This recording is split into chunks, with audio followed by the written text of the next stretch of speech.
বন্ধুরা, রয়েছি একটি বাংলাদেশি সেলুনে। বাংলাদেশি সেলুনে আসলেই কিন্তু সেই বাংলাদেশে চুল কাটার কথা মনে পড়ে যায়। তো আপনারা দেখতে পাচ্ছেন আমাদের বাংলাদেশি ভাই। ভাই নাম যেন কি?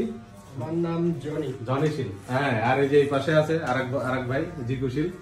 তো দেখতে পাচ্ছেন বাংলাদেশি ভাই চুল কাটছে। ভাই এখানে চুল কাটাইতে কত টাকা লাগে, কত রিয়াল লাগে? কাদের রিয়ালে?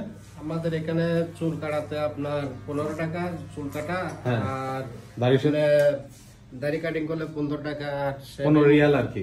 হ্যাঁ, পুরা শেভ করলে কিলিং 10 টাকা। আচ্ছা। এমনি চুল কাটা শেভ 25 টাকা নিয়ে আর কি। 25 টাকা আর কি।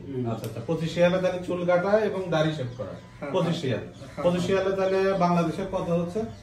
প্রায় 800 800 টাকার মতো আর কি। তো দেখতে পাচ্ছেন বন্ধুরা, বাংলাদেশি সেলুনে আসছি আমরা আজকে।